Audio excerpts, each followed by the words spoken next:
Bonjour, merci d'être venu aujourd'hui à Atlantia, à la Baule, rencontrer Dorothée Olyric. Dorothée Olyric, vous connaissez bien les lieux.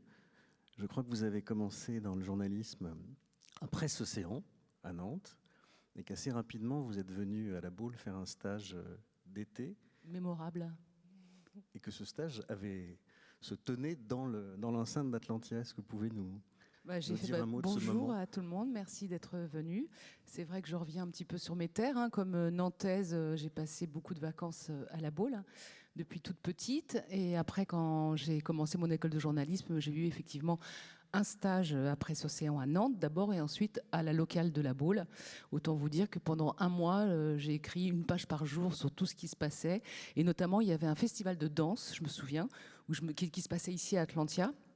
Et je connaissais pas grand-chose à la danse, mais j'ai vraiment appris et j'ai trouvé ça absolument magnifique. Et j'ai fait plein de papiers sur la danse, j'ai trouvé ça incroyable. Donc là, on va pas beaucoup parler de danse, ou en tout cas pas le même genre. Et ben, je suis ravie d'être ici. À l'époque, vous avez eu la chance déjà de croiser un certain Franck Louvrier. Oh bah oui, déjà, les incontournables de la Baule. Ça ressemblait à quoi Presse Océan à l'époque ? Alors Presse Océan était juste derrière la rue l'avenue de Lattre de Tassigny, derrière le Salisbury. Et donc on était deux, il y avait un journaliste permanent et puis moi, la petite stagiaire qui faisait la tournée des policiers, des pompiers. Et après, je cherchais des idées de reportage, donc il fallait fournir tous les jours. Je faisais les photos et c'était passionnant, j'ai adoré ça et je n'ai jamais oublié voilà, tous ces premiers sujets que j'ai faits ici. Vous avez eu la bougeotte, parce qu'en 1986, vous aviez 19 ans, vous êtes parti pour le Chili. Qu'est-ce qui vous a donné envie d'aller interviewer le général Pinochet ? Alors, je ne savais pas que j'allais l'interviewer à tous les coups, mais j'ai une amie dont le papa était directeur de l'Éclair, c'était l'Éclair Presse Océan à l'époque, et qui m'a gentiment donné une petite carte de presse de localier, justement, de correspondant, mais il y avait un petit trait bleu-blanc-rouge, je n'avais évidemment pas ma carte de presse, et je suis allée un peu au culot, au Chili, en contactant les services de communication du général, et j'ai fini par avoir accès au général Pinochet. Et j'avais envie d'aller voir, en fait, c'est un peu les prémices du reportage de guerre, d'aller voir comment ça se passe justement dans les pays compliqués, on va dire. J'avais pas envie d'aller à Acapulco au Mexique, j'avais envie d'aller passer 3 mois, j'étais à la fac à l'époque, pour voir un peu comment on vit dans une dictature, que fait la jeunesse, à quoi ressemble la culture underground. Et j'ai découvert tout ça. Je suis beaucoup sortie. Alors, ce qui est bien, c'est qu'il y avait un couvre-feu et que quand je sortais en semaine, en fait, on pouvait. Alors maintenant, on est habitué au couvre-feu avec cette histoire de Covid, mais je peux vous dire qu'à l'époque, c'était pas le cas. Et donc, il fallait, quand on sortait en semaine, fallait attendre 5 heures du matin pour rentrer. Donc autant vous dire que j'ai eu le droit à un surnom pour ceux qui parlent espagnol, c'est la murciélaga, qui veut dire la chauve-souris qui vit la nuit. Et j'ai découvert ce pays, sa culture, la résistance, les manifestations, et que j'avais envie de raconter, d'écrire. Et j'ai eu le droit à mon petit papier dans l'Éclair en rentrant. Je crois, le premier papier que je signais, j'ai dû payer 50 francs, mais je suis super contente. Vous gardez quel souvenir du général Pinochet ? Une stature imposante, mais une voix ridicule. Il avait une petite voix comme ça au perché qui n'allait pas du tout avec son physique et avec l'histoire de ce qu'il avait pu faire. Vous avez commencé la presse, on l'a dit, dans la presse écrite. Or, le reste de votre carrière, vous l'avez faite à la télévision. C'est une autre manière de pratiquer le journalisme. Qu'est-ce qui vous a poussé vers l'écran ? Mon professeur à l'école de journalisme, parce que j'avais, comme tous les jeunes journalistes, on rêvait plus d'écrire pour Le Monde ou Le Figaro, pour la presse écrite qui semblait plus noble. Et mon professeur de télé, qui s'appelait Thierry Gilardi, qui est décédé depuis, qui était un journaliste sportif. À l'époque, à Canal+, il faisait le foot, il y en a sûrement certains qui s'en souviennent. Eh bien, lui voulait à tout prix que je fasse de la télévision. Donc, je ne sais pas. Et il y avait chaque année...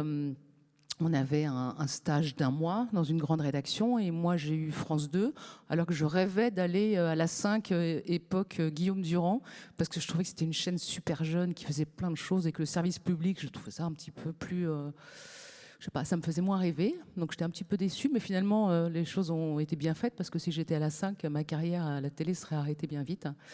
Donc je suis arrivée pour 1 mois en août 1990.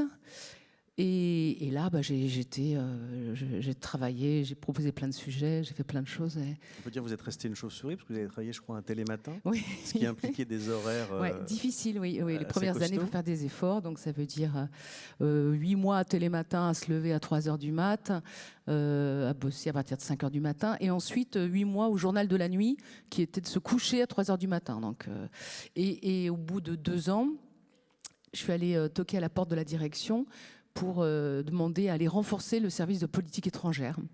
Et à ma grande surprise, j'aurais raconté l'histoire de Pinochet, et ça les a un petit peu bluffés. Ils ont dit « Ok, on vous détache pour le mois de juillet-août au service étranger, où il n'y avait que des vieux de la vieille, il y avait peu de femmes, ils avaient tous 15 ans de plus que moi. » Et j'essayais un petit peu de me démarquer aussi. Et là, il y a mon frère qui est dans la salle, donc je vais rappeler un petit souvenir. C'est que pendant cette période de stage où on essaye de se faire remarquer, il y avait la guerre du Golfe. Et je me souviens que mon frère, qui était pilote de chasse, me disait qu'il était formé avec des pilotes irakiens. Et je me suis dit, mais où sont ces pilotes irakiens? Ça vaut sûrement un sujet. Et puis c'est une façon de me faire un petit peu remarquer dans la rédaction. Donc j'ai harcelé mon frère pendant une semaine pour qu'il me dise qu'est-ce qu'ils avaient fait des pilotes irakiens. Et il me répondait secret défense, secret défense, secret défense. Du coup, j'ai appelé ma mère en disant, est-ce que tu peux convaincre mon frère de me donner une info? Ce qu'il n'a jamais fait. S'il l'a fait au bout d'une semaine, quand il pouvait le faire, et ça faisait la une du Monde juste l'après-midi. Voilà, donc si je suis restée, c'est pas trop grâce à toi quand même, hein. Il a fallu s'accrocher. Hein. En arrivant à la télévision, vous avez découvert une autre forme d'écriture journalistique, beaucoup plus... comment vous la qualifieriez par rapport à l'écriture d'un article dans la presse quotidienne régionale? En fait, aujourd'hui, c'est un peu le prolongement, c'est-à-dire qu'il faut plus jouer sur les images, sur les silences. La radio a peur du silence, la télé aime les silences, et l'écriture, quand on a des formats longs, comme on va voir ici, on a une forme d'écriture et une forme d'écriture dans l'image aussi. Et finalement, ce qui est bien, c'est de pouvoir faire des reportages courts, et d'être dans le news, mais aussi des reportages plus longs. Comme ça, c'est complémentaire les deux. Donc, c'est une écriture qui me plaît. Alors, avant qu'on continue de parler des 2 livres que vous avez publiés récemment, je vous propose justement qu'on regarde un reportage. Est-ce que vous avez signé? Est-ce que vous pouvez nous en dire un petit peu plus? Alors, qui dure une demi-heure. Mais on ne voit pas passer le temps. C'est pas trop long, ne vous inquiétez pas. C'est sur le crash d'un hélicoptère au Mali en 2019. L'armée avait très peu communiqué sur ce crash. Ils avaient même nié le crash en disant c'est un posé dur dans le jargon militaire. Ça veut dire que voilà, faut se poser d'urgence, mais il n'a pas été abattu par l'ennemi, ce qui était faux parce qu'il avait été abattu par l'ennemi. Et quand j'ai su ça, j'ai vraiment un peu harcelé l'état-major pour pouvoir raconter cette histoire, parce qu'il y avait eu un sauvetage absolument inédit, jamais fait à l'entraînement, jamais fait sur un terrain de guerre. C'est-à-dire que quand l'hélicoptère se crache, il y a un autre hélicoptère de combat, Tigre, donc c'est un hélicoptère avec juste comme un cockpit avec 2 places, où ils ne peuvent pas embarquer des hommes. Et quand il y a les 3 survivants du crash, en fait, l'autre hélicoptère se pose et... Donc Maxime Blasco, sur qui j'ai fait le livre, va sauver ses camarades et les accrocher en fait aux patins, aux roues de cet hélicoptère de combat, donc dans un truc absolument dingue. Et j'ai mis 1 an à convaincre l'armée qui finalement a accédé à ma demande. Et en exclusivité, j'ai récupéré, vous allez le voir, des images classées secret défense. Décidément, c'est une histoire qui me poursuit. Et pour raconter cette journée, les combats, le crash, le sauvetage. Et après, je vous raconterai bien sûr pourquoi j'en ai fait un livre. Juste avant qu'on regarde le film, est-ce que vous pouvez nous en dire quand même un tout petit peu plus sur ce conflit au Mali, dont on parle peut-être pas beaucoup? Ah ben là, c'est un petit peu trop tard pour en parler parce que maintenant, tous les militaires français sont partis. Ça a commencé en 2013 avec l'opération Serval à la demande des autorités maliennes. Donc François Hollande décide d'envoyer des militaires. Il y a une colonne de djihadistes qui se dirige droit vers Bamako et les débuts de l'opération vont fonctionner et cette colonne de djihadistes est stoppée. Et ça devait être une opération rapide. Et puis, comme souvent, finalement, on est resté parce que rien n'était arrêté, c'était pas figé, le risque était toujours là. Et donc, on est resté depuis 2013. C'est devenu l'opération Barkhane en 2014. et qui s'est terminée à l'été 2022. Mais parce que pour le coup, la junte malienne qui a pris la place du régime malien a demandé tout simplement à la France de dégager. Et même chose au Burkina Faso, où il y avait les forces spéciales françaises qui ont quitté. Là, les derniers sont partis il y a quelques semaines. Donc un peu échec mission, comme diraient les militaires. C'est-à-dire que c'est pas facile pour les familles qui ont perdu des soldats de se dire tout ça pour ça, évidemment. Après, c'est un autre débat qui est plus politique. Je vous propose qu'on regarde le film. Ouais.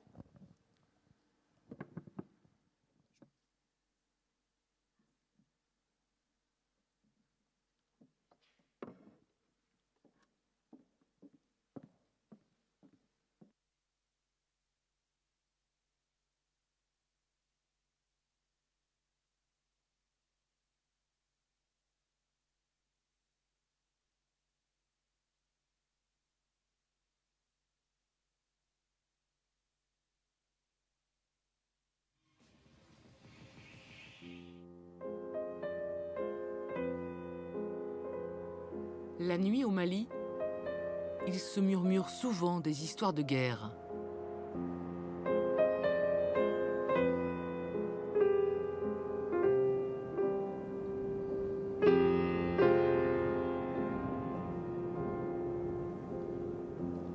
Mais ce 13 juin 2019, aucun des militaires français n'imagine la violence des heures qui vont suivre.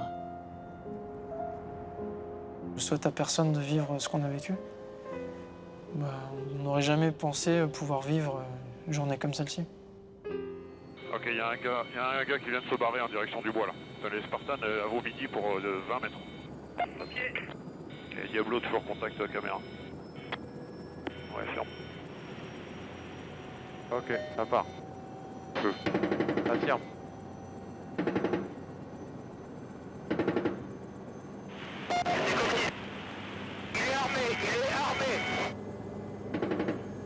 Ok, good shot Alex.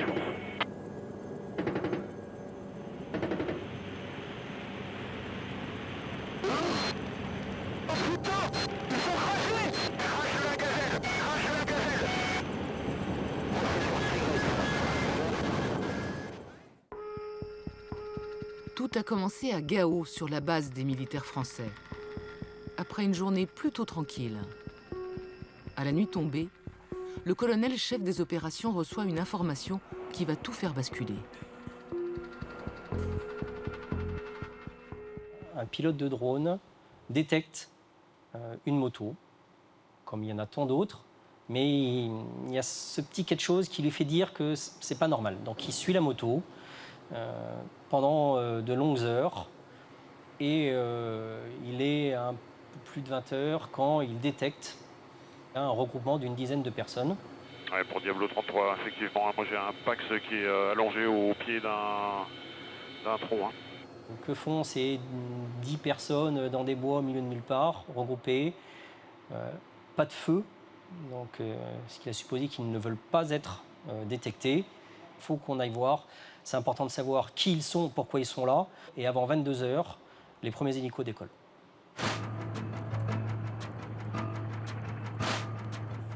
Les pilotes, Nicolas et Paco, rejoignent le Tigre. Un hélicoptère de combat qui voit dans la nuit comme en plein jour.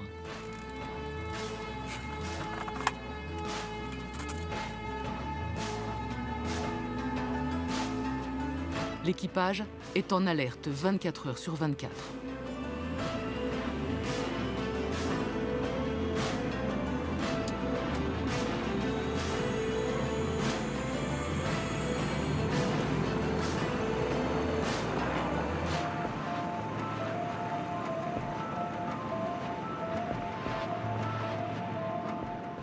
On avait prévu une soirée pizza entre équipage Tigre, donc on était une popote et puis on racontait nos anciens détachements, on racontait nos guerres, comme on dit dans le jargon. Et on ne pensait vraiment pas qu'il pouvait encore se passer quelque chose.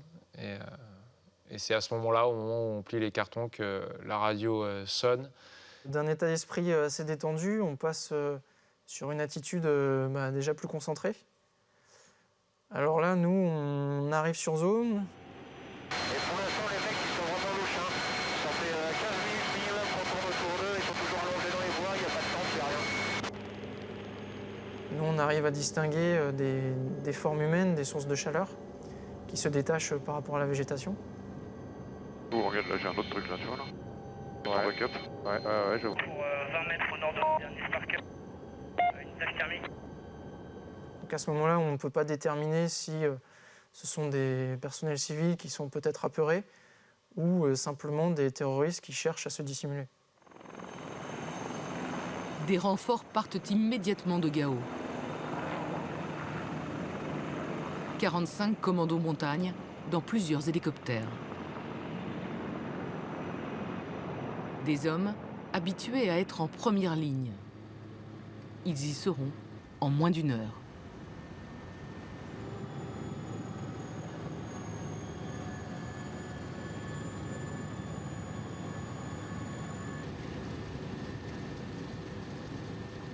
Dès la dépose, enfin quelques minutes après la dépose des commandos, le commando est pris à partie.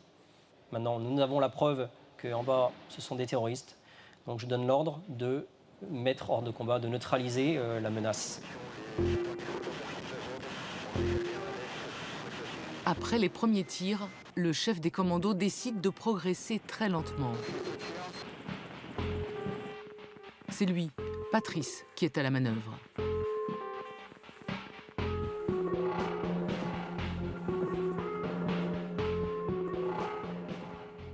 On avance dans une forêt, c'est très cloisonné, donc on voit rien du tout. Enfin, on voit pas à travers un buisson. Et puis quand on va voir derrière le buisson, si on trouve que voilà, c'est arrivé, on a trouvé des gens derrière le buisson avec une arme qui nous attendait, bah voilà, ça a été, c'était au plus rapide et puis voilà. Les Français, en bas de l'image, avancent avec des jumelles de vision nocturne, mais ne voient pas tout. Ok, il y a un gars qui vient de se barrer en direction du bois là. T'as les Spartans à vos midi pour 20 mètres. Il est armé, il est armé. C'est sorti. Il continue à courir. Il continue à courir. Ouais, il est en reste où je suis pas. Ok, il passe, il continue à courir malgré mes attaques. En face, il y a un ennemi qui tire des rafales. Il y a des balles qui passent très près. On était à moins d'1 mètre, voire quasiment à bout portant, quoi. Et là, qu'est-ce qu'on ressent? Rien, de la chance. On se dit, je suis pas passé loin. Mais voilà, pas passé loin, c'est qu'on est encore sur ses deux jambes et tout va très bien. Et on avance. Et on avance. Vas-y, fais-le pour moi. Les combats vont durer toute la nuit. Intense. Les Sparkeloff.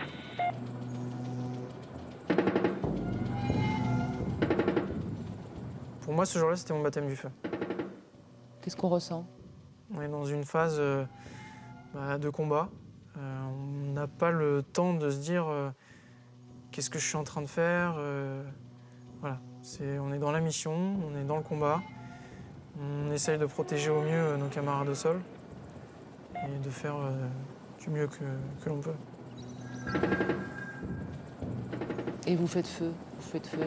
Oui. Vous tuez des ennemis? Combien? Plusieurs. Plusieurs, oui. Ok, good shot, Alex, je pense. Et qu'est-ce qui se passe dans votre tête? On se dit, mais ça fait beaucoup. Ça fait beaucoup, mais l'ennemi était clairement identifié. C'est lui qui a engagé le combat. Donc on se dit que de toute façon, c'est lui ou les commandos, voire nous. Ça dure de longues heures. Pourquoi Oui. si longtemps? C'est des combats au corps à corps. Ce ne sont pas des paysans à qui on a donné une Kalachnikov. Ce sont des combattants a priori aguerris. En tout cas, ils sont équipés comme ça. Le bilan final s'établira à 26 djihadistes hors de combat. D'ailleurs, à ce jour, je ne sais toujours pas combien ils étaient. 30, 40, 50, je ne sais pas. aucun mort ni blessé côté français à ce moment-là. Il est 5 heures du matin, les armes se taisent, mais la menace est toujours là.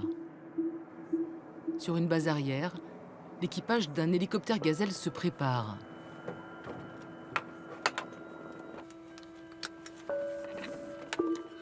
Kevin, le pilote, chef de bord, et Adrien, le deuxième pilote. C'est lui qui va tenir le manche pendant la mission.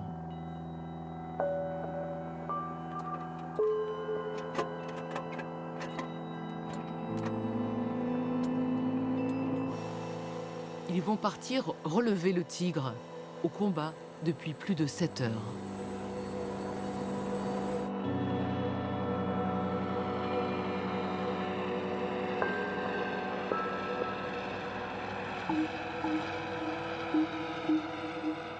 La nuit est plutôt claire, calme. Je vois une grande zone avec 2 forêts. Et puis la patrouille qu'on vient relever en fait. Au loin, on commence les échanges radio. Ouais.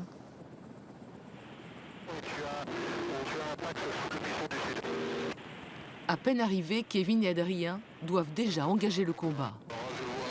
On descend pour effectuer notre tir de neutralisation. Ouais. Comment ça se passe? Bah, comme c'est prévu en fait. Dans la machine, chacun sait le rôle qu'il a à jouer. Donc Kevin supervise la manœuvre, moi je suis aux commandes, j'amorce ma trajectoire pour permettre à Max qui est derrière d'effectuer son tir dans les meilleures conditions. Il effectue son tir? Il n'a pas le temps. Max, c'est lui, le tireur d'élite assis à l'arrière de la Gazelle avec son fusil à lunettes. J'ai l'œil dans le viseur, j'essaie de délivrer le plus de feu possible. Je commence à entendre des départs de coups, les impacts sur la machine. C'était quelque chose de très intense. Je vois une multitude de flashs qui partent dans notre direction. Je comprends qu'on se fait tirer dessus. Immédiatement, les voyants d'alarme à bord s'allument. Je perds de la puissance. Le manche se met à vibrer. Et là, bon, bah, on va cracher. Donc là, on essaie de faire une procédure qu'on apprend quand on n'a plus de moteur. Donc là, on était à 120, 130 km/h. Et à ce moment-là, j'étais encore un peu dehors, et, en train de tirer, les pieds sur le patin. Et à ce moment-là, quand on commence à s'éloigner, approcher du sol, je rentre bien les jambes dedans et je m'accroche au siège du chef de bord en me serrant le plus fort possible, en me disant de toute manière ça va être l'impact assuré. Donc. Et là, qu'est-ce qu'on ressent? De l'impuissance. J'ai accepté. Je me disais de toute façon ça se finit aujourd'hui. Vous vous dites que vous allez mourir? Oui, clairement. Tous mourir? Oui. C'est la fin de ma courte vie.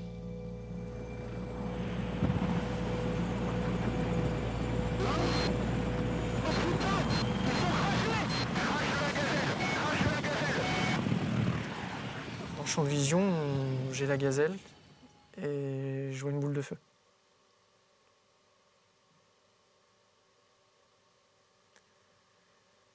Et à ce moment-là, pour moi, c'est fini pour l'équipage.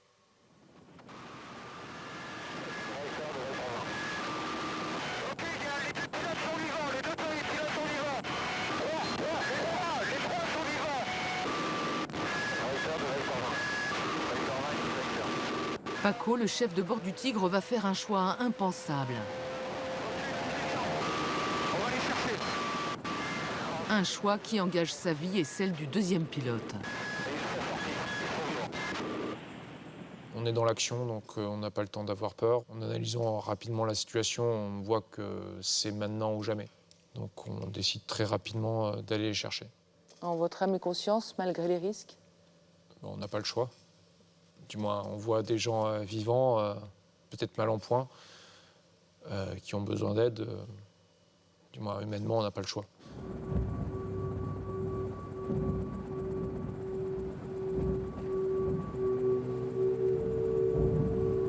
Je suis passé à travers le pare-brise de la machine avec le siège. Le siège est complètement détaché, j'ai été encore attaché dessus et je me suis retrouvé avec les jambes encore à l'intérieur et le corps à l'extérieur.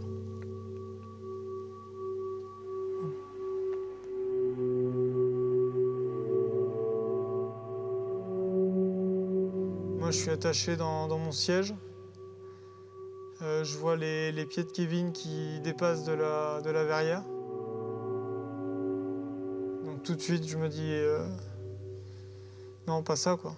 C'est pas possible. Pas nous. La douleur avait envahi mon corps, mais rapidement, je me sentais pas prêt à bouger, mais rapidement, en voyant les flammes, j'ai compris que de toute manière, si je restais là, c'était fini. Déjà, vous en revenez pas d'être en vie? J'étais déjà surpris, oui. Vraiment, je me suis dit, c'est pas possible d'être encore, encore sur Terre. Je me hisse à l'extérieur, sur mes pieds. Et au moment où je veux pour avancer, en fait, je tombe.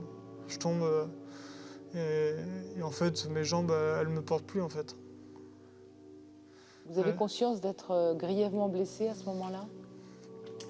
Je commence à prendre conscience, ouais. Il y a la douleur qui commence à arriver. Une douleur violente. Je me mets à ramper dans le sable. Heureusement, il y a Max qui arrive, qui me traîne. C'était un miracle, mais d'un autre côté, étant donné la situation tactique dans laquelle on était, je me suis dit, bah, moi, ça s'est pas fini au moment du crash, ça va se finir maintenant. L'ennemi n'est pas très loin. Ils n'ont que très peu de temps avant que l'ennemi ne vienne les abattre. Max, le tireur d'élite, est le moins blessé des trois. Il tire Adrien vers le Tigre. Kevin, le chef de bord, incapable de marcher, ne peut que rouler sur lui-même pour s'éloigner de l'hélicoptère sur le point d'exploser.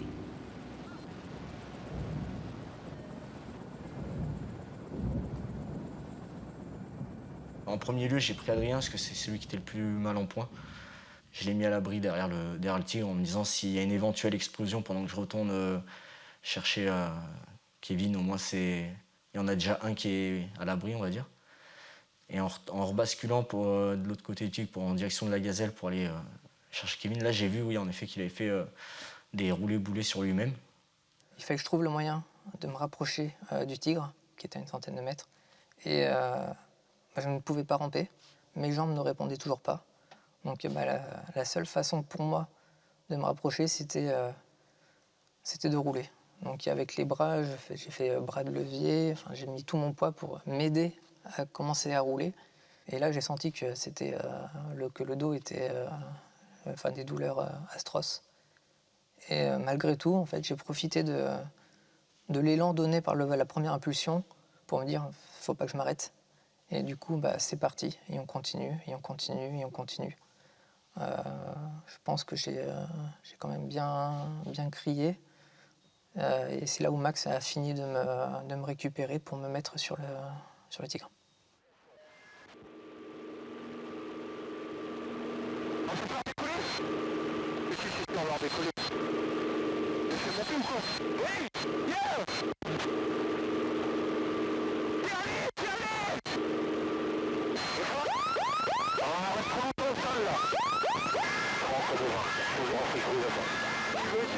Pour les accrocher, tu veux? Ah, laisse tomber, on va redécoller. On va redécoller, ça va de côté là. Ils sont trop blessés, ils ne pourront pas s'accrocher au Tigre. Sur le train d'atterrissage! Enroule la sangle sur le train d'atterrissage! Enroule la sangle sur le train d'atterrissage! Putain, il va pas de sangle!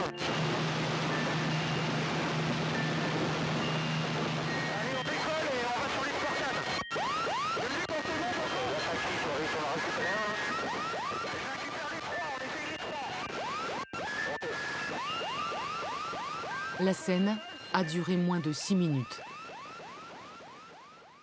Ils sont tous les trois sur la machine, avec simplement Kevin qui est sécurisé par une ligne de vie. Adrien et Max se tiennent par la force de leurs bras, de leurs mains. Et du coup, moi je le sais, Paco le sait aussi. Et c'est ce qui rend, je dirais, compliqué la phase suivante. Se dire que à tout moment, ils peuvent lâcher prise, que ce soit par une perte de connaissance ou un mauvais pilotage de ma part. Une manœuvre qui pourrait les faire tomber. C'est à ce moment-là que j'ai presque eu le plus peur. Je me suis dit, mais on est en train de faire quelque chose improbable. C'est une scène, c'est une scène de film d'action finalement. C'est pas.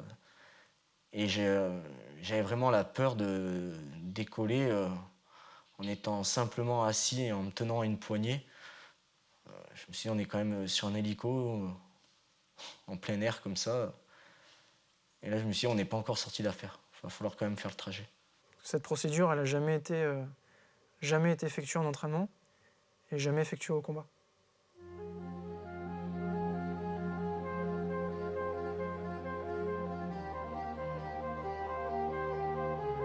Un an plus tard, c'est la première fois depuis le crash qu'Adrien et Kevin se retrouvent face au Tigre, l'hélicoptère qui leur a sauvé la vie.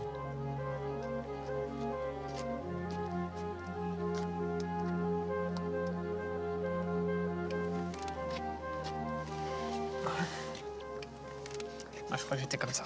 Ah ouais, t'as pas fait plus simple en fait. Ah, j'étais comme ça. Je me suis aidé avec mon bras pour caler la jambe, au moins une jambe, pour avoir un deuxième appui. Et la deuxième, j'y arrivais pas, je sentais pas. Donc après, ça se tenait à peu près comme ça. Et la tête contre le Tigre pour éviter tout le vent qui arrivait de face. Et puis voilà. D'accord. Ah ouais, non, c'était... Ah, c'était bien, hein. Là, c'est marrant, je pensais pas que t'étais comme ça. C'est fou, quoi. C'est cadeau. Adrien, lui, était juste de l'autre côté.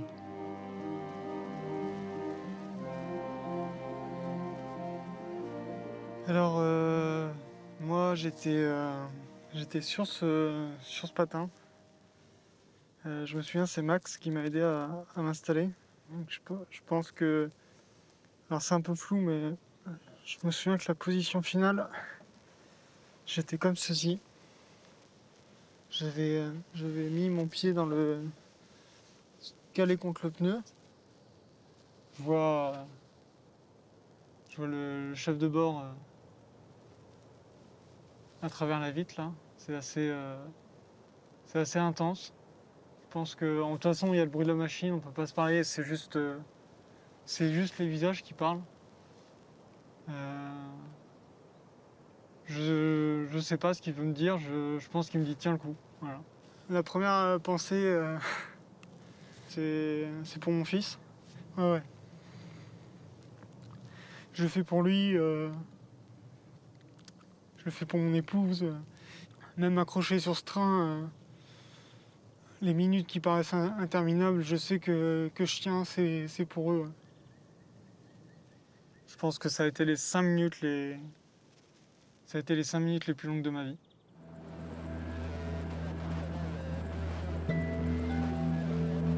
« 5 minutes de vol et la délivrance. Kevin et Adrien seront rapidement évacués vers un hôpital militaire en France. Diagnostic, des fractures à la colonne vertébrale.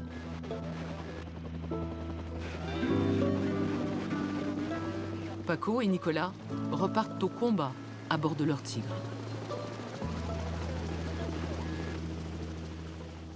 Mes héros, c'est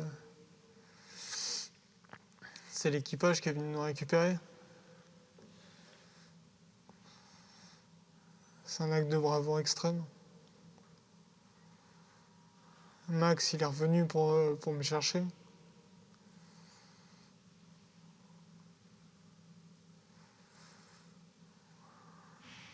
Vous êtes un héros ?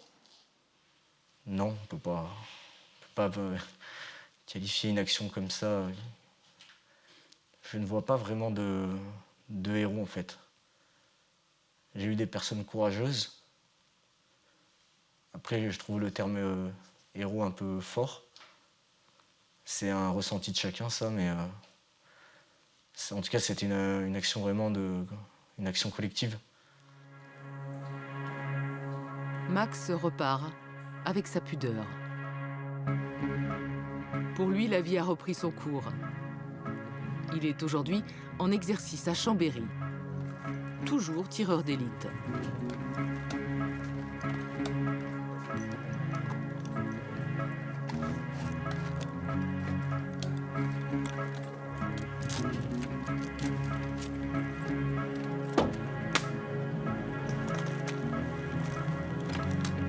Séance de tir avec son groupe de commando montagne. Comment ça va, Max, un an après ce sauvetage? Comment vous vous sentez? Ça va, ça fait plaisir de se retrouver ici avec une bonne partie de la bande avec qui j'étais justement là-bas. Donc c'est cool. Max repart au Mali avec son groupe dans quelques semaines.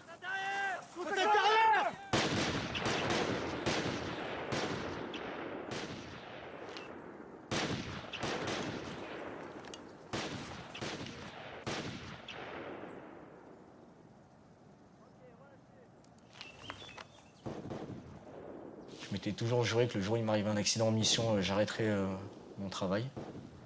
Et finalement, je vois qu'en fait, ce métier, c'est une passion. C'est un peu une drogue. L'esprit de camaraderie, l'action, l'adrénaline. Cette sensation aussi de servir à quelque chose, finalement. Ça a pris le dessus sur mon accident et de me dire, je me sens de repartir. Vous retournez au Mali? Oui.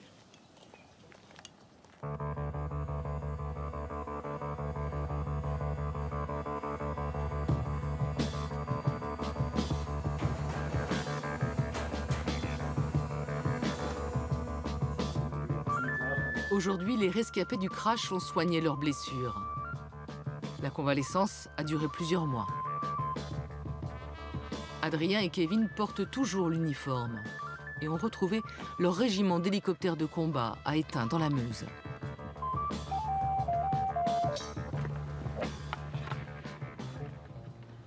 On revient de loin, que c'est une bonne chose qu'on soit là tous les deux, qu'on puisse un an après avoir la chance de revoler après les blessures qu'on a eues. C'est plus qu'un vol bonus. C'est une renaissance.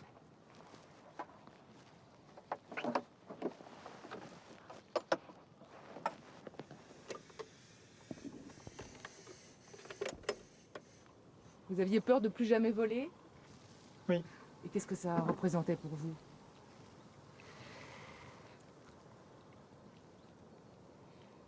Ça va être un petit peu cliché, mais c'est tout ce que je sais faire en fait.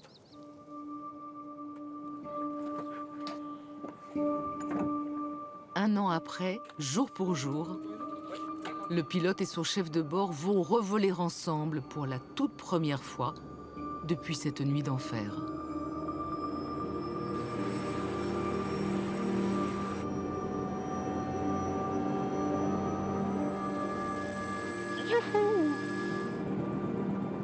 C'est le plus beau jour de ma vie.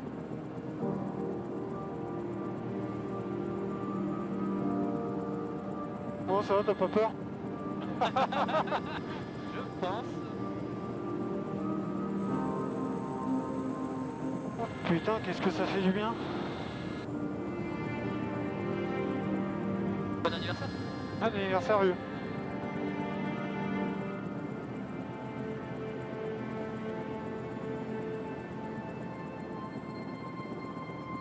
Des frères d'armes, encore un peu plus qu'avant.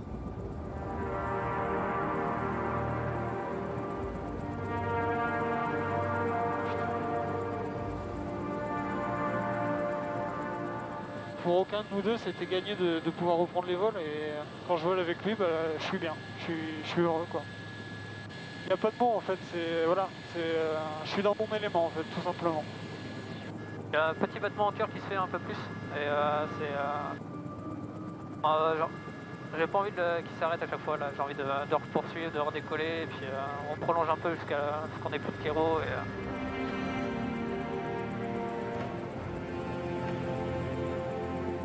Je sais pas si je te l'ai déjà dit, j'adore ce boulot.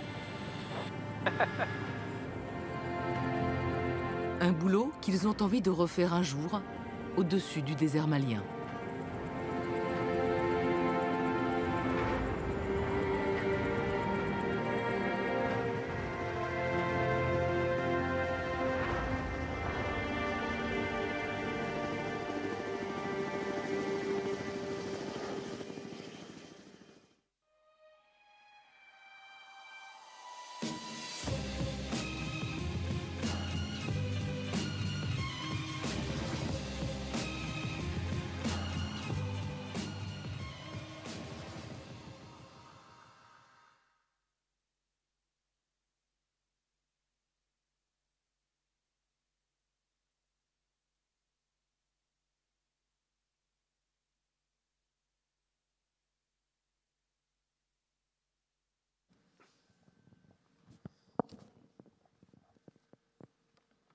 Bon, j'espère que ça vous a touché, comme moi ça me touche de revoir tous ces camarades, notamment Maxime qui est plus là aujourd'hui, mais pas que.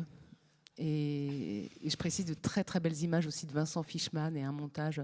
Ben, c'est un reportage dont je suis très fière en fait. Je voudrais dire quelques mots.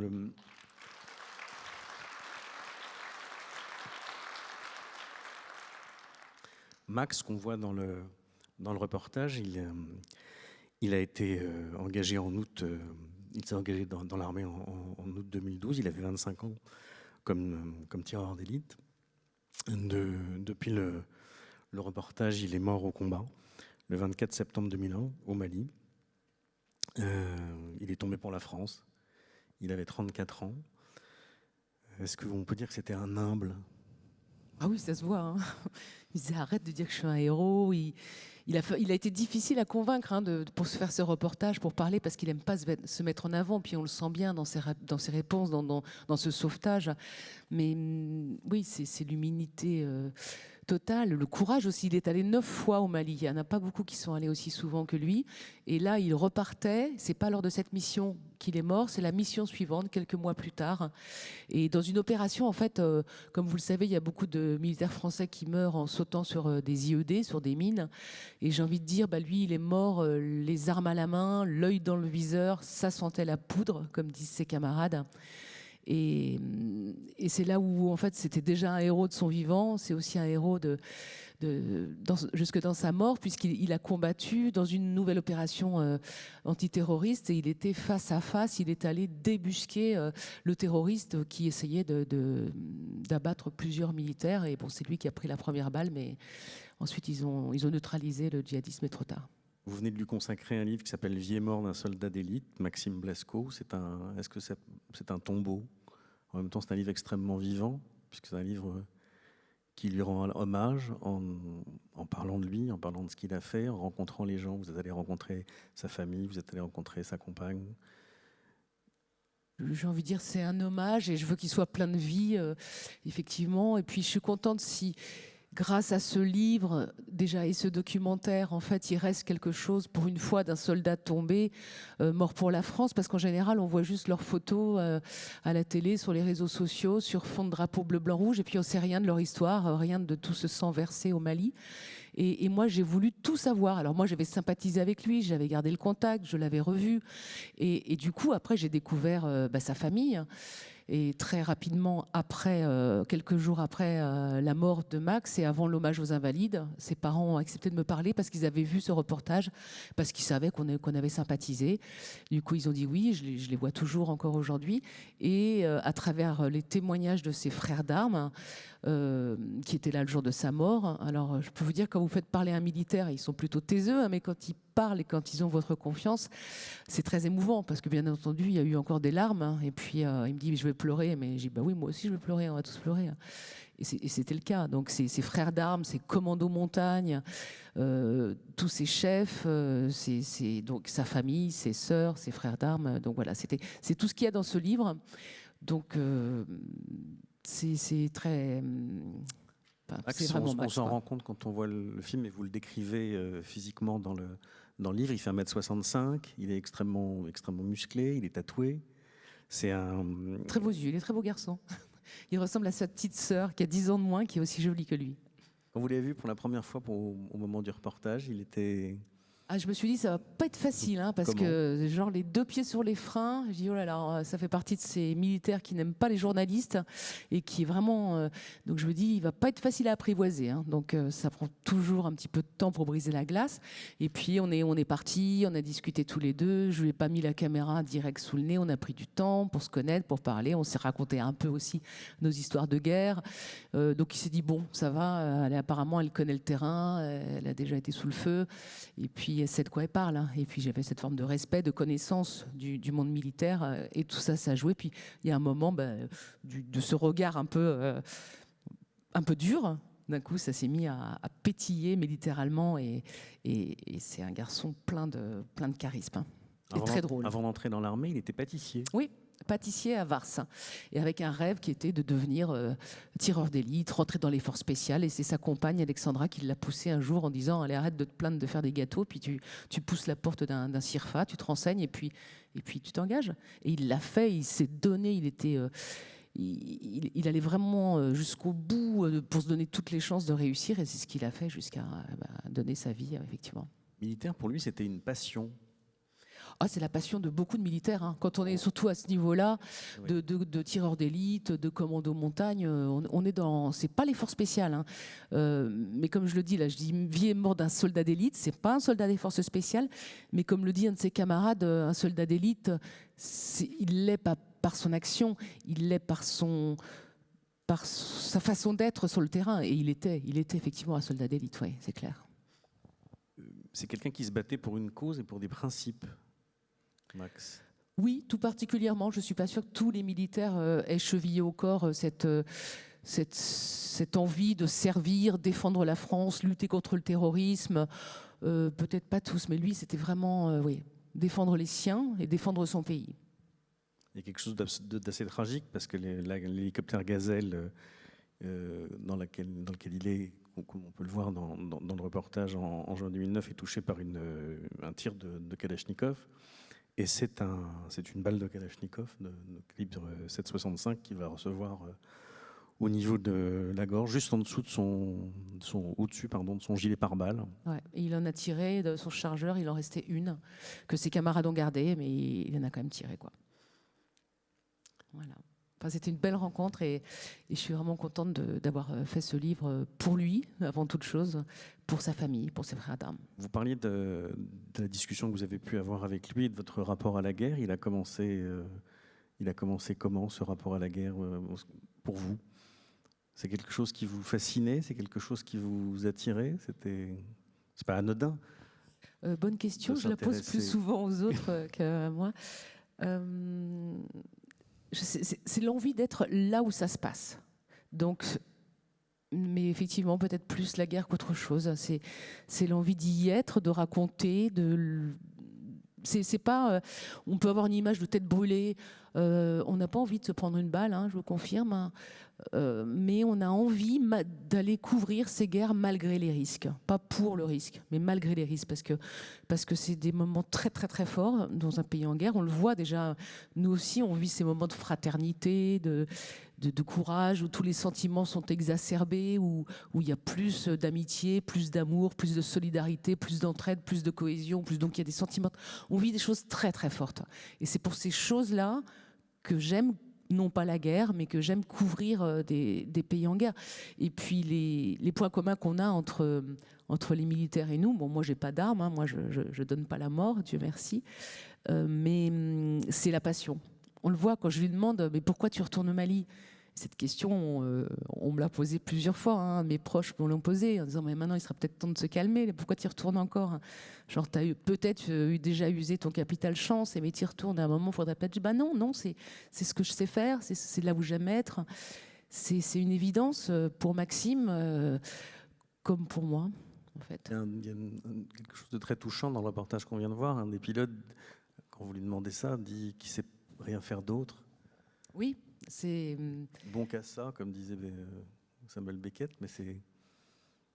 Ouais, mais pareil, Maxime disait, je m'étais dit, s'il m'arrive quelque chose de grave, j'y retournerai pas, mais il y a l'adrénaline, il y a servir, il y a être utile, c'est plus fort que tout ça. Dans le reportage, certains sont masqués, d'autres non. Alors Kevin ne l'est souvent, pas. ouais, souvent le chef de bord, effectivement, qui est Kevin, ne le souhaite pas. Les autres sont quand même des commandos, n'ont pas l'obligation de l'anonymat comme quelqu'un des forces spéciales, mais je leur ai quand même laissé le choix. Et puis Maxime, donc en plus, déjà il retournait effectivement au Mali, donc on sait qu'avec tous les réseaux sociaux, il peut être reconnu, ciblé, et en plus par modestie, il voulait surtout pas qu'on le reconnaisse. Double raison pour Maxime de garder le Chelech comme ça. Comment a été accueilli par la famille le livre que vous lui avez consacré? Ils ont été très très émus. Déjà, ils m'ont dit, ses parents, parce que c'est une famille, ils sont plutôt taiseux, et ils m'ont dit, en regardant ce reportage, on a appris des choses sur notre fils. Et dans ce livre, par exemple, je mets la totalité de l'entretien que j'ai fait avec Maxime. J'ai passé pas 2 heures avec lui pour ce premier entretien. Et donc, je mets tout in extenso. Et donc, forcément, c'est des questions sur le rapport à la vie, à la mort, à la guerre, à la famille, au risque, et des choses dont on ne parle pas souvent. Ni un militaire, ni un reporter de guerre non plus. Ce n'est pas des choses faciles à partager.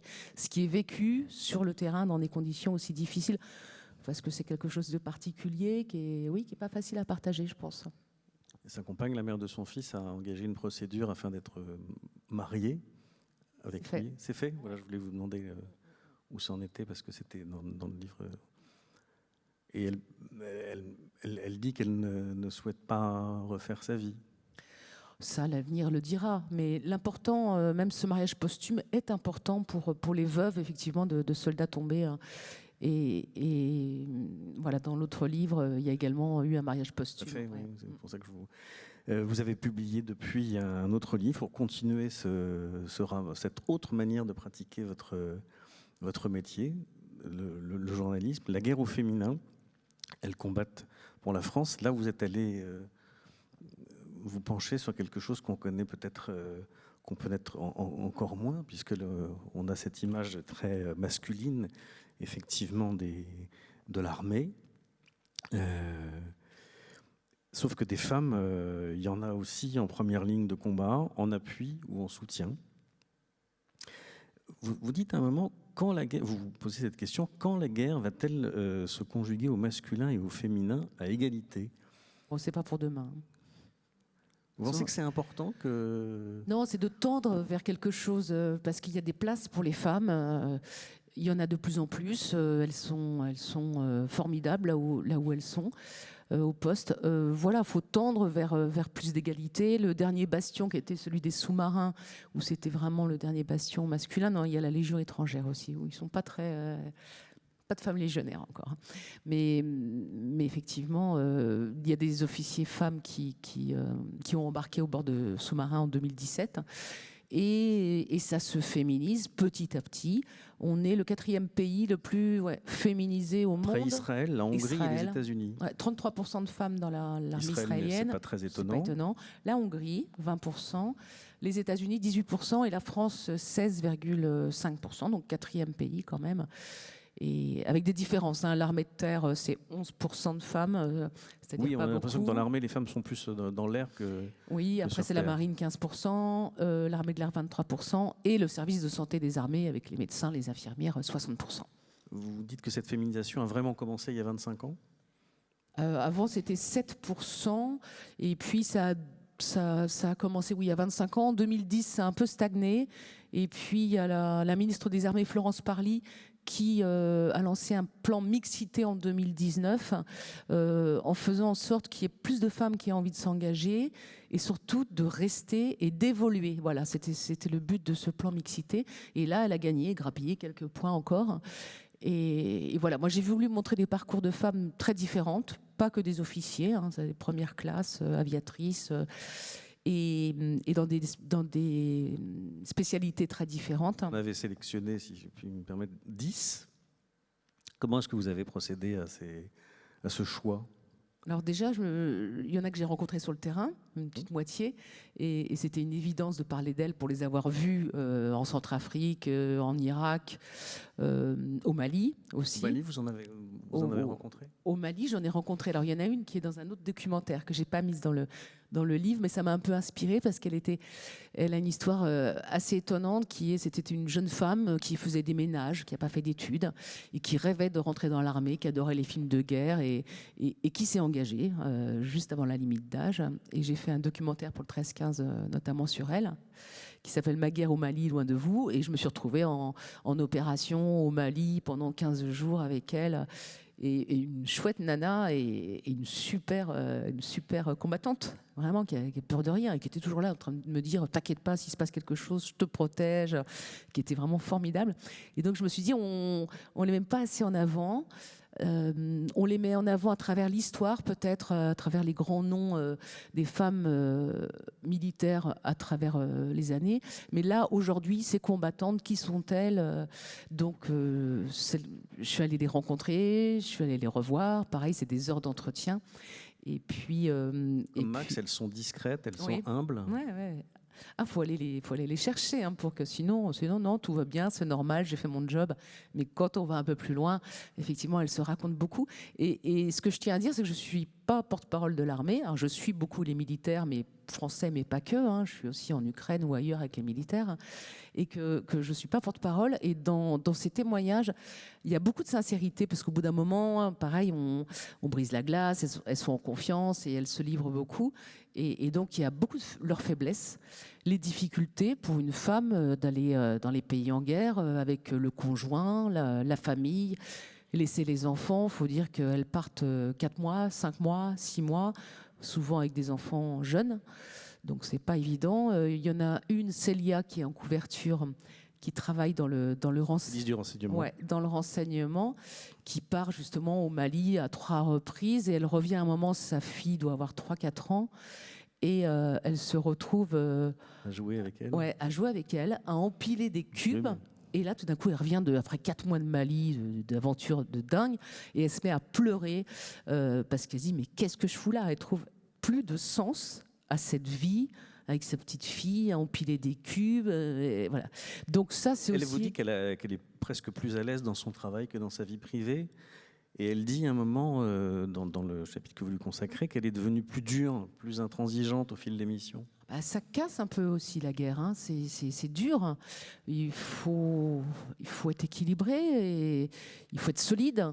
Et forcément, avoir dans le renseignement, en plus, elle a vu comme elle dit, des gigas et des gigas d'horreur, parce qu'il récupère aussi des films, des choses abominables.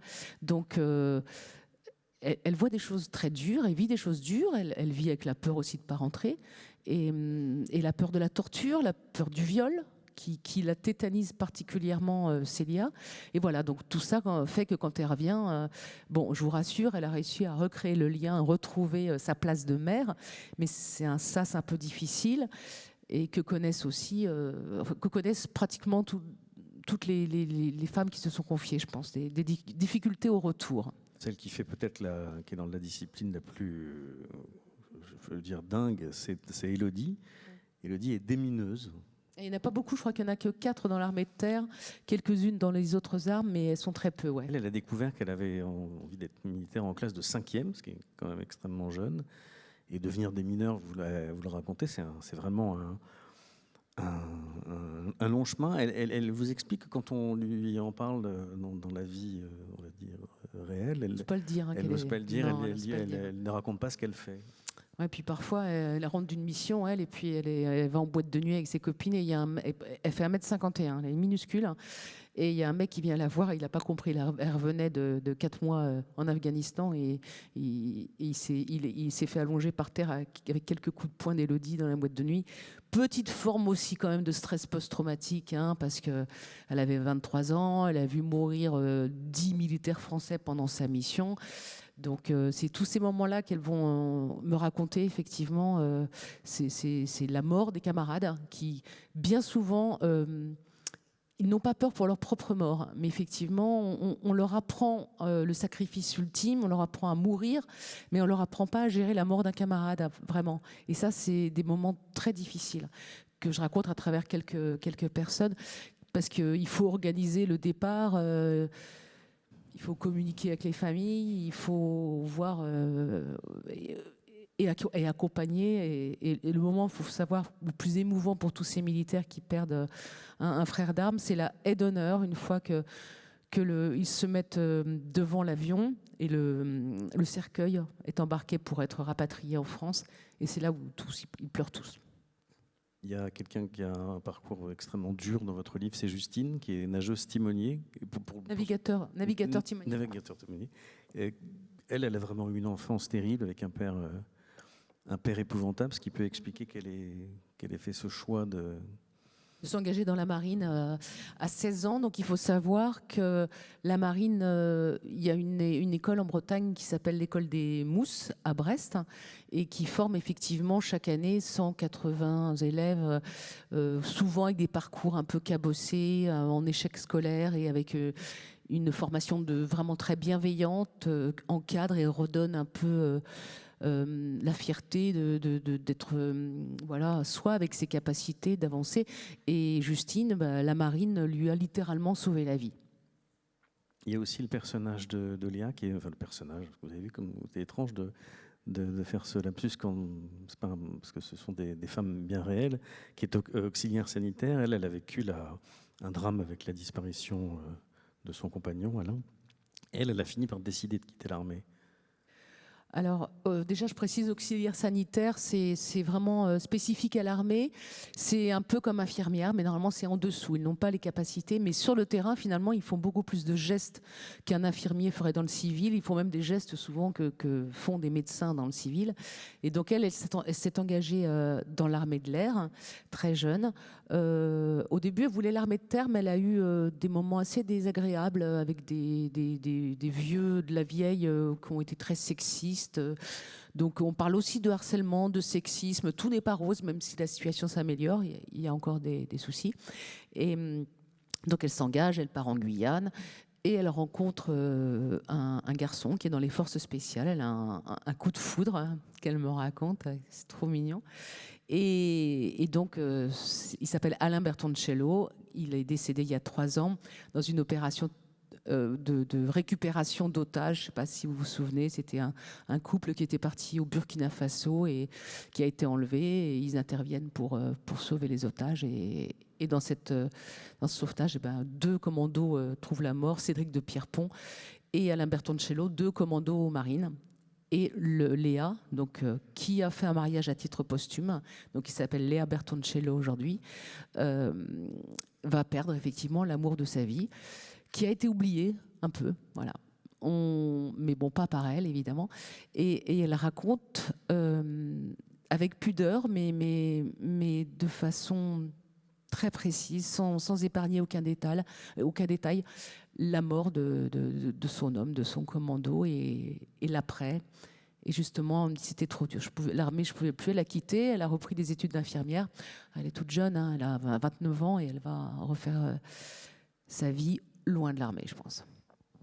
Il y a beaucoup de choses aussi sur vous parliez de vie privée, il y a Lise qui est officier de communication, qui elle est mariée avec un pilote d'hélicoptère dans les forces spéciales. C'est pas évident ces vies où les gens s'aiment, se marient, vont faire des courses, ils ont des enfants.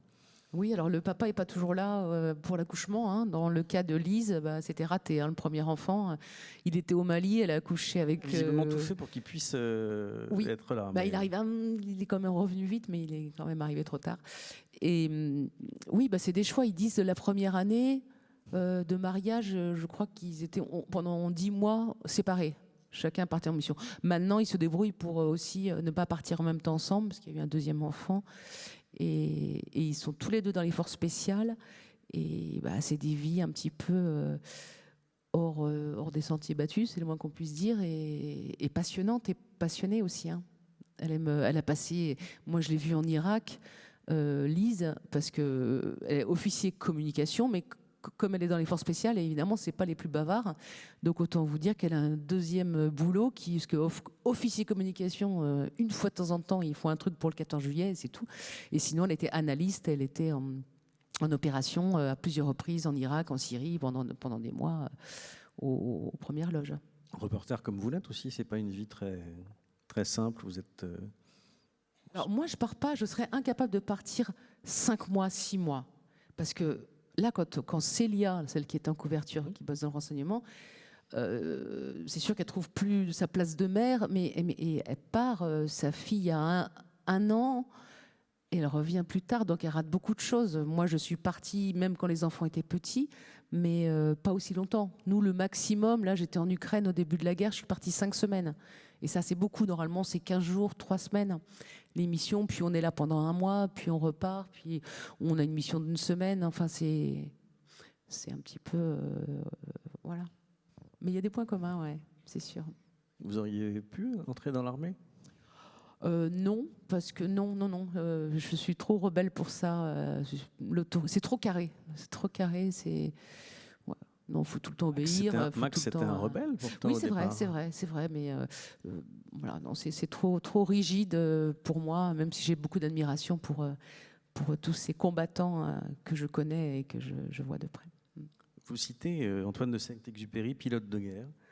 La guerre, ce n'est pas l'acceptation du risque, ce n'est pas l'acceptation du combat, c'est à certaines heures, pour le combattant, l'acceptation pure et simple de la mort. Ça, pour Maxime Blasco, je crois qu'il n'y a pas une citation qui colle aussi bien, quoi.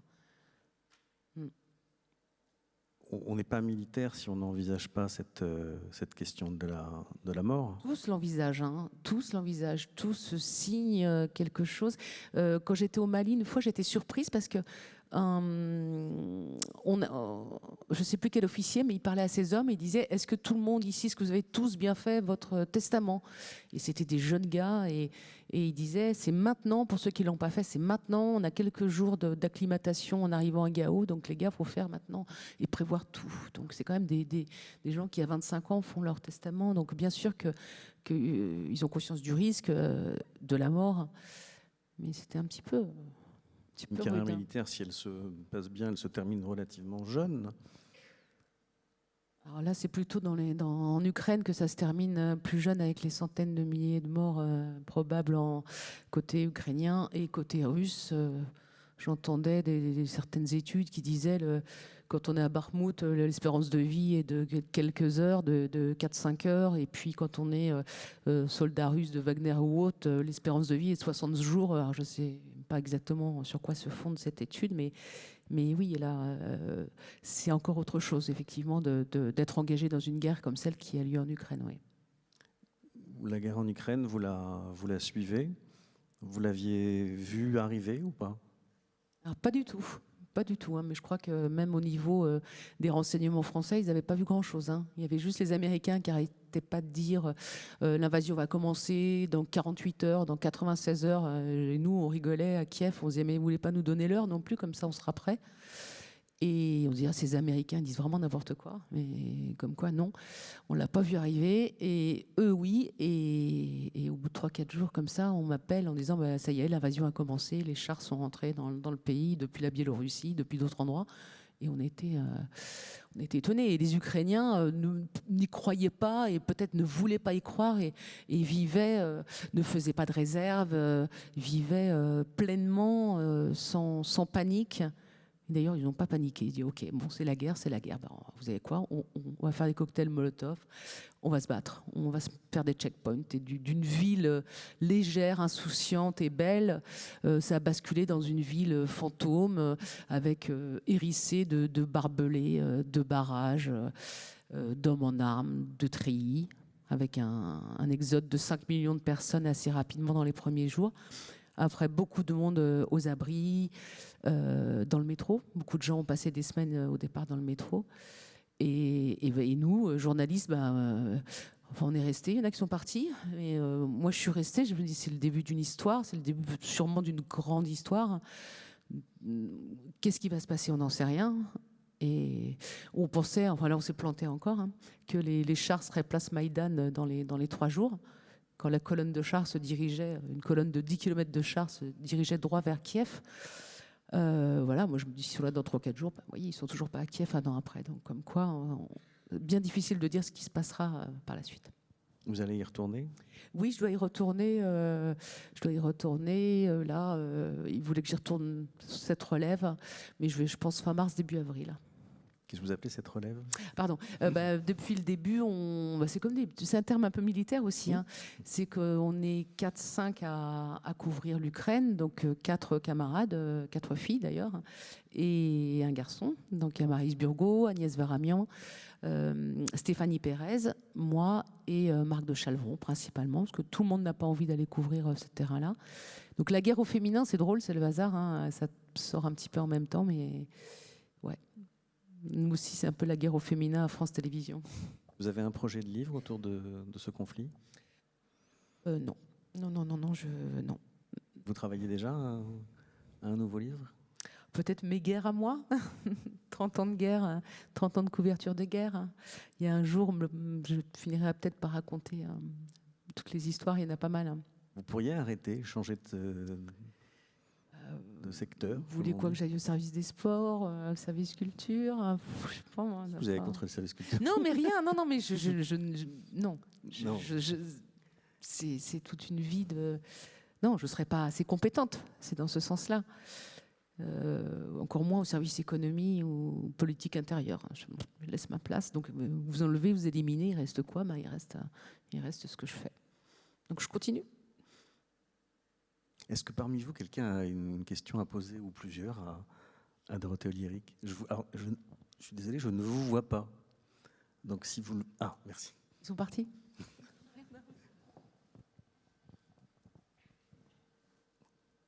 Beaucoup de timidité, peut-être?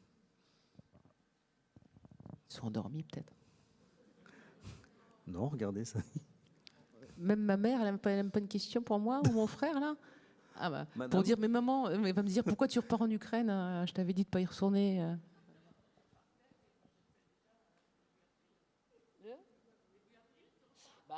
C'est votre maman? Oui, c'est ma maman. Merci pour ta question, maman. A priori, début avril. Hein.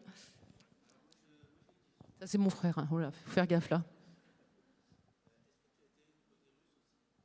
Alors oui, je suis allée du côté russe en 2014. On ne va pas entamer une longue polémique, mais je suis allée à Donetsk, la ville côté russe, et c'était important parce qu'ils étaient également bombardés par les Ukrainiens. Il y avait aussi les hôpitaux, les écoles, les civils qui étaient tués par les Ukrainiens.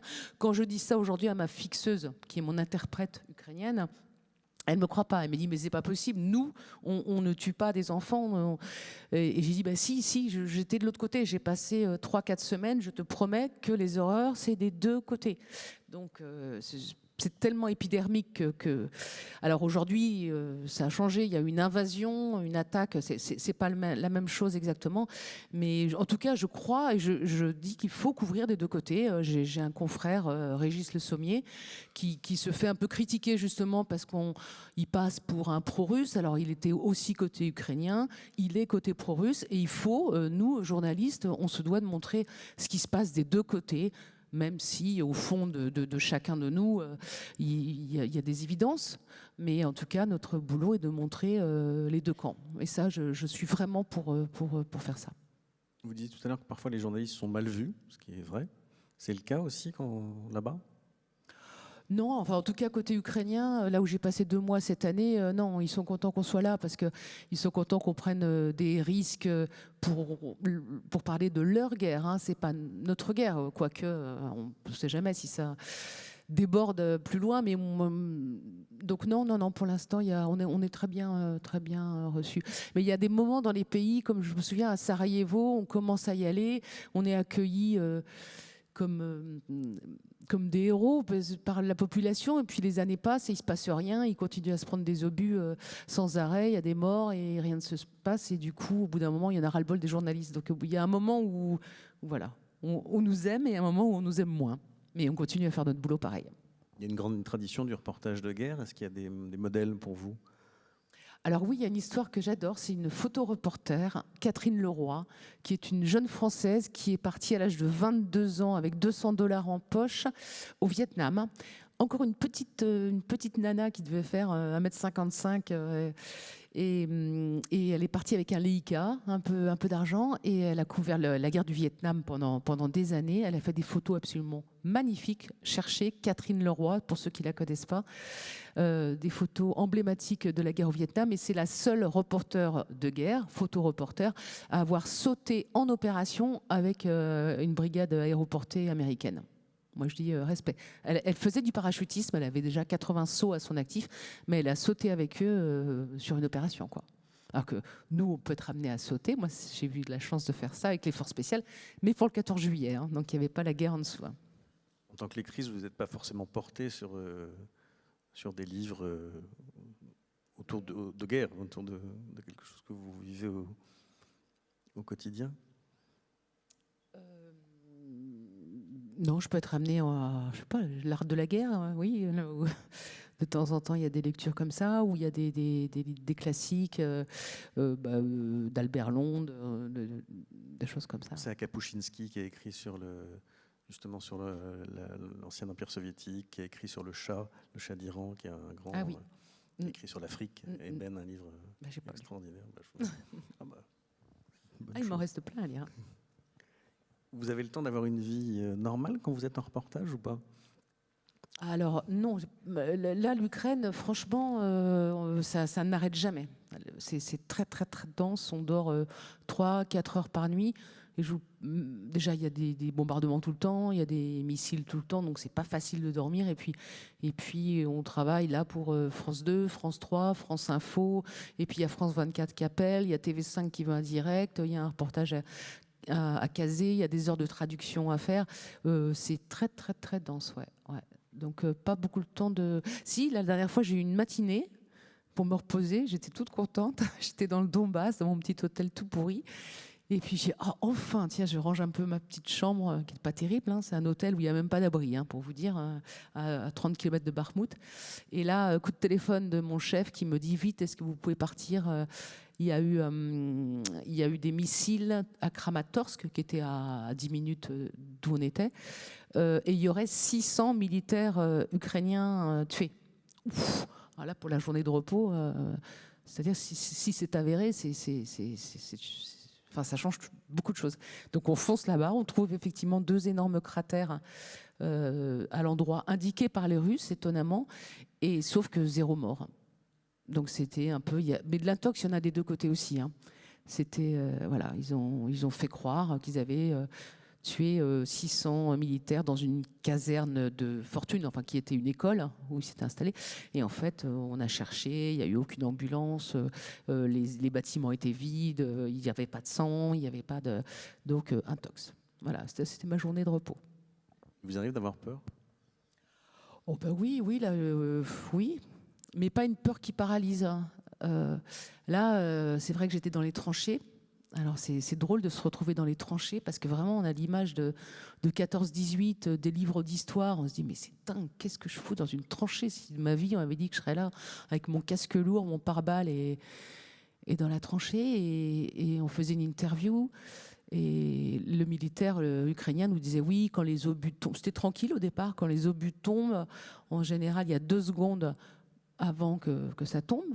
Je me dis, c'est pas beaucoup. Puis à ce moment-là, il fait, baissez-vous, baissez-vous. Et là, on entend 1, 2, et explosion. Donc, premier obus qui tombe à quelques dizaines de mètres de notre tranchée. Et il y en a eu comme ça une dizaine. Donc, à chaque fois, on se met accroupi dans la tranchée en espérant que ça tombe pas pile poil dans la tranchée. C'est pour ça que les tranchées sont très étroites, très profondes, et franchement, un dédale de tranchées, comme ça, sur des kilomètres et des kilomètres. Et là, c'est pour une journée qui commençait calmement, ça a terminé un petit peu crescendo avec une attaque aux lance-roquettes multiples, où là, on entend tout, comme ça. Et là, l'Ukrainien a dit tous aux abris. Là, ça faisait beaucoup. Et puis après, bon, nous, on y passe quelques heures. Hein. Eux, ils y passent quelques mois. Donc, vous voyez, le risque, il est là, mais c'est rien comparé à eux, quoi. Donc là, ouais, ce jour-là, on a le cœur qui accélère un petit peu quand même, qui bat un peu plus vite. Merci beaucoup. Je crois qu'il faut que je vous laisse aller dédicacer vos livres à l'Espace Librairie. Merci à la famille beaucoup pour les questions. Hein. Ils sont pudiques.